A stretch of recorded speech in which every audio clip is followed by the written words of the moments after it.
Hey guys, what's going on? It's MajiinBae. Welcome back to the channel. This video is just gonna be me, just like a talking head style video while I talk about my decisions for the upcoming seasonals tournament. If that's not interesting for you, then probably not the video for you. But if it is, maybe you're looking for something to play, or honestly just like how to construct a lineup, then this video is probably for you. But let's jump into it. So seasonal starts on Saturday, day one, the open rounds this coming Saturday. This video is gonna go live on Wednesday. I'm posting a little bit earlier than I normally do because I will actually be at TwitchCon. I fly out tomorrow morning really early, and I'll be streaming seasonals at TwitchCon in my Airbnb or whatever. So I figured I'd record this video now before I don't have time to anymore. The first deck I'm going to be bringing should be a surprise to nobody. I'm going to be bringing Nami Ionia. I think it's tier 0. I think it's the best deck in the game right now. And I think anyone looking to not bring it is hurting themselves, and I think anyone who's looking to not ban it is hurting themselves. So what I'm doing is I'm both bringing and banning Nami. You'll notice that it's a pretty stock list, except I am playing 3 copies of Twisted Fate, 0 copies of Lee Sin, and that is so it opens me up to play Akshan Lee Sin, but I'll get to that in a moment. The real reason why I'm splitting up Nami and Lee is because I think Akshan Lee Sin is actually quite possibly the best deck in the game. I think the only deck better is Nami Ionia, and if you remove Nami Ionia's matchup from Akshan Lee's matchup table, it becomes absolutely insane. It's just all blue across the board. The deck's really, really good. Basically no bad matchups. So I wanted to be able to play both, and I'm not really worried to play a slightly worse version of Nami, the TF version, as opposed to the Ionia version, I mean the Lee Sin version, because if someone's not banning my Nami, then I'm happy anyway, right? I get to play the best deck in the game. And if they are banning my Nami, then whatever, a little loss in power doesn't actually matter. So, number 1 deck, Nami, Twisted Fate, Ionia. Second deck, Akshan Lee Sin. These numbers might change a little bit. I have like 1 Will of Ionia, only 2 copies of Deep Med, 1 copy of Shrooming Tellstones. Like, the numbers might shift a bit, but right now this is what I'm landing on. And I do like the numbers. I looked at a lot of different lists, Kevers, M-Tux, Looser Beams. I've played the deck quite a bit, and what I'm trying to do is make it so that the deck is good against the decks that I expect to play this against. I expect to play against decks like Double Demacia. I expect to play against some aggressive decks, and I expect to play in the mirror quite a bit. I don't feel a need to hedge against decks like the Swain variants because I think there's not much I can do against the Nora version. Because of things like Aloof Travelers. I can win the matchup. The matchup's definitely winnable, but it has more to do with how I play the matchup than I think my deck configuration. However, I can definitely make my matchup in the mirror a little bit better, and I can definitely make my matchup into the more aggressive on-board decks a little bit better. And I do this by, 1, having the full 3 copies of Vestayan Disciple. It's incredible in the mirror. Just having, like, Kever likened it to having Zoe on turn 1. Or Kever or M-Tux. I can't remember. One of them. But that really stuck with me. It's a card advantage engine. It's really, really hard for your opponent to match that advantage if they don't have their own Vestayan Disciple to trade with on turn 1. You can, if you get your Vestayan Disciple first, then you can use things like your Sonic Wave and your Shroom and Tellstones to go after your opponents, right, to pull it out of the way, to keep yours hitting. Really happy with that. And then you'll see the 1 copy of Will of Ionia. That is my mirror breaker. It's basically like a third homecoming, but it's really good against things like Poppy Tarek that really need their 4-mana champion or Mountain Sojourners to stick and rally. Whereas a Will just kind of like disrupts that whole thing. And it's very, very good when your opponent goes all in on Lee Sin. And I just kind of wanted that extra out. It's also something to where, like, I'm holding up 4 mana and now my opponent has to worry. You know what I mean? Like, they can't just rip it and go, oh, if they have Palm, it's not that bad. Because if they rip it into my Will of Ionia, all of a sudden it is that bad. And I like having 1-ofs for things like that in open decklist tournaments.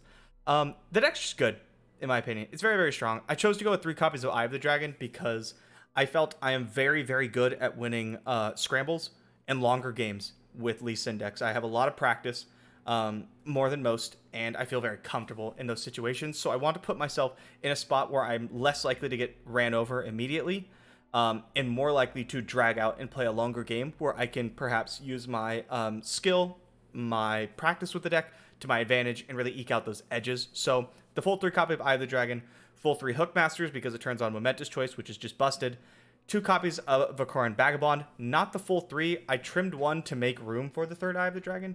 And then the 1 copy of Darkened Bloodletters as equipment number 4, just something to keep the Akshan landmark going. And also, it's really, really good to apply just a little bit more pressure. I say this a lot. It's incredibly easy to present 16 damage with Akshan Lee because it's just Lee Sin plus Absolver, right? Lee Sin plus Absolver 1, Absolver 2, presents 16 damage. 8 on the kick, 8 on the overwhelm. It is a lot harder to do 20 because you need to add a whole extra card. And I know what you're thinking. You're like, it's Majin, it's only 1 mana and a momentous choice, or a Wuju style, or the second half of Sonic Wave. And you're right, it is. But that's a whole nother card and a whole nother mana, which oftentimes when I'm going off, I want to go Absolver 1, Absolver 2, attack, hold up, deny, and have it represent lethal, right? I don't want to have to be the one that blinks first. I want to present lethal with all my answers and just wait. Like, make you do something, and then I answer that something, and then you die. That's how I like to play the deck. And so I really like Darkened Bloodletters because it allows me to actually chip in some damage, because no one ever wants to block the 1/1 that turns into a 4/3 when you equip it. So I found when I was this is like really niche, but it came up a lot. I found when I was playing 1 copy of Darkened Bloodletters, I was often getting my opponents lower than they were when I wasn't, right, when I didn't draw it. Because I would just make a 4/3 and attack them, and they never wanted to block it. So my opponents were always at like 14, 15, 16 life instead of like 18 or 19, which made a really big difference, actually. Really big fan of the card. I don't want to play more than 1. I did see some people doing that, but I don't.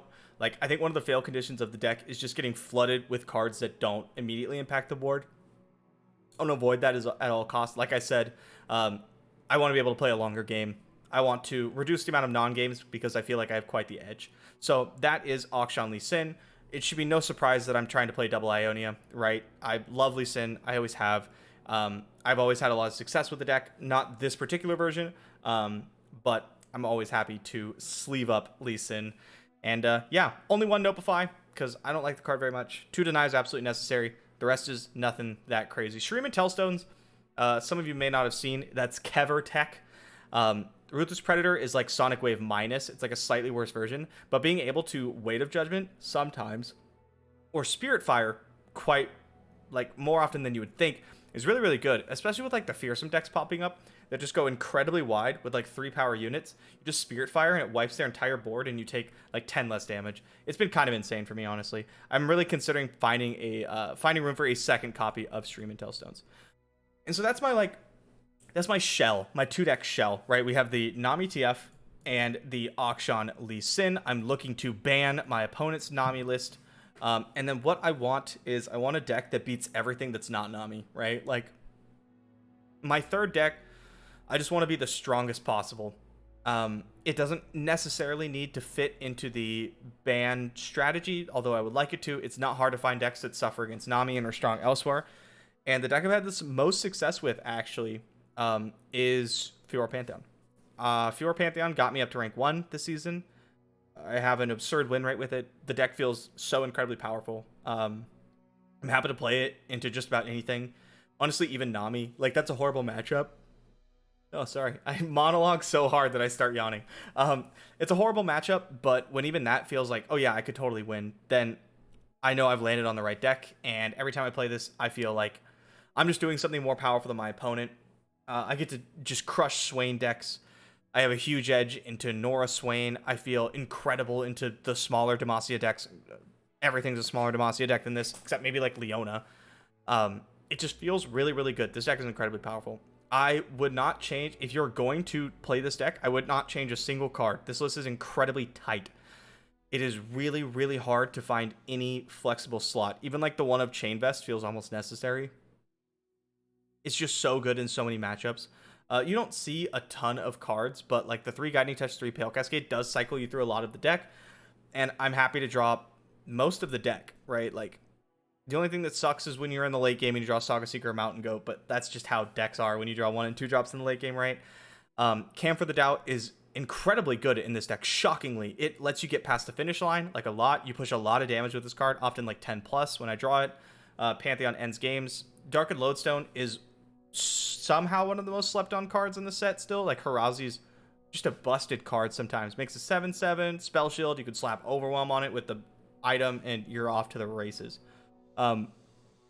We're talking a bit about Fiora and Eula. First of all, Fiora is not the win condition of this deck. I went into it a little more in depth in my other videos about Fiora Pantheon. She's more just there. She's a well-statted challenger. She's Petricide Broadwing 4 through 6, but sometimes she wins the game. Do not focus on her unless you feel like you have to, or you feel like you should. Most games, you're just going to play her, kill 2 things, and that's it. Oh, yawning again. And that's totally fine. Pantheon is the main win condition in the deck. You can also sneak out wins with Big Saga Seeker, Big Camper, Harazi shenanigans, all that kind of stuff. Eula, I would recommend you don't waste Eula. They are very, very valuable resource in this deck. I try not to just slap it on like a Saga Seeker on turn 3. I really try to save it for Pantheon. My most common play is to wait till Pantheon has 4 stacks. Play Eula, granting him Spell Shield, effectively giving him 6 keywords, right? Because I almost always want him to have Spell Shield.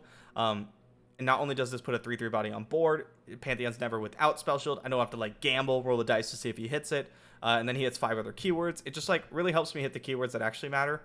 Challenger, Quick Attack, Elusive, right? Like these really powerful things.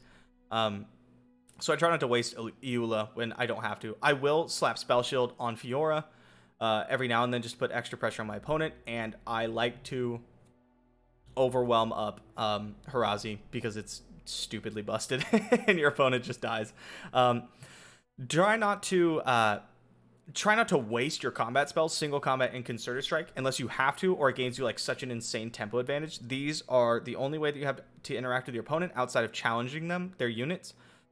And really shouldn't be wasted. You need to understand what your opponent's win conditions are going into the game and try to save them for that, right? Like, maybe don't single combat a coral creatures if you're waiting for Nami. Save that concerted strike for Lee Sin. You know, like just stuff like that. Wait until your opponent commits a rally on their Taric. Things like that. You know, just be smart about how you use it. They can be mildly good or they can be like game-breakingly good, depending. Golden Aegis is an obvious inclusion, right? Rallies have always been good forever.